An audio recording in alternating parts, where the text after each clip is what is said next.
Hello दोस्तों, आप सभी का मेरे यूट्यूब चैनल पर हार्दिक स्वागत है। मेंढक और इंसान। आज मैं जो आप लोगों को कहानी सुनाने जा रही हूँ वो है मेंढक और इंसान के बीच की। एक मेंढक था जिसका नाम कोको था और वह लक्ष्मी के घर में रहता था। लक्ष्मी बहुत गुस्से वाली एक औरत थी। उसके घर में कोई आए जाए उसे पसंद नहीं था। उसके घर में कोई आता था उसे बहुत क्रोध आता था और वह बहुत गुस्से में आ जाती थी। इसलिए उसके घर में कोई आता जाता नहीं था क्योंकि सब लक्ष्मी से बहुत डरते थे। लक्ष्मी अपने घर को बहुत साफ रखती थी। कोको जो कि मेंढक था जो लक्ष्मी के घर में चुपके रहता था। लक्ष्मी को मेंढक दिखाई नहीं दिया। फिर एक दिन की बात है, लक्ष्मी को मेंढक दिखाई देता है और वो बहुत गुस्से में आ जाती है।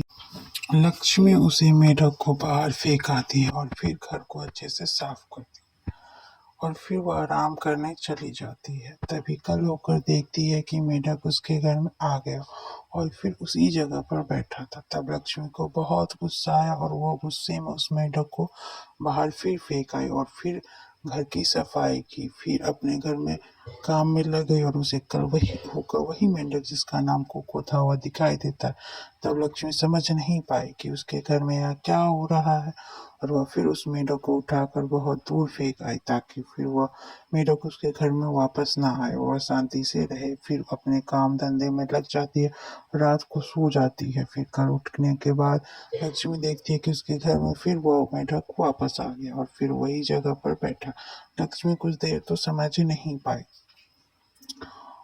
कि ऐसा कैसे हो सकता है, मेढक को घर कैसे देखा हो सकता है और वही मेढक फिर घर में वापस कैसे आ सकता है। तब लक्ष्मी एक बार और तय करती है कि मेढक को कैसे को वह कहीं दूर रखेगी। तो लक्ष्मी उस मेढक के लाल कलर का रंग डाल देती है और फिर उस मेढक को कहीं दूर फेंक आई और फिर अपने काम में लग जाती है।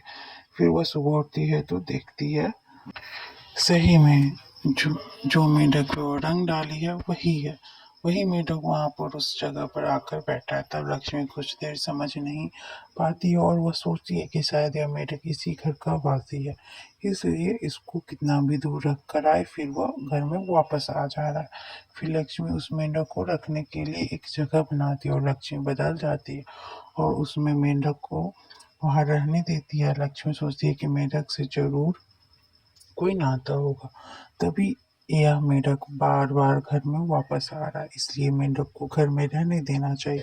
इसलिए लक्ष्मी उसके लिए अच्छी सी व्यवस्था करती है और वह मेंढक को रहने देती है। लक्ष्मी मेंढक को बहुत मारने लगती है और उसका नाम कोको रखती है मेंढक पर। तब से लक्ष्मी के साथ रहता है और घर छोड़ कहीं नहीं जाता, वहीं रहता है। तब लक्ष्मी धीरे धीरे बदलने लग जाती है और उसके घर में धीरे धीरे करके लोग आने लग जाते हैं।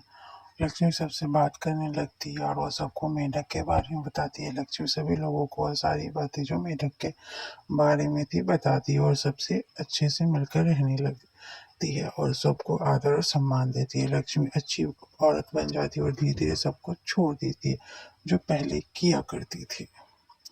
तो दोस्तों, आप लोगों को मेरी यह कहानी जो मेंढक और लक्ष्मी की थी कैसी लगी जरूर बताएं और आगे ऐसी कहानी सुनने के लिए मेरी सहायता करें और जरूर बताएं कि कहानी कैसी लगी। और दोस्तों, मेरे चैनल को सब्सक्राइब और मेरी कहानी को शेयर करें। Thank you, bye bye.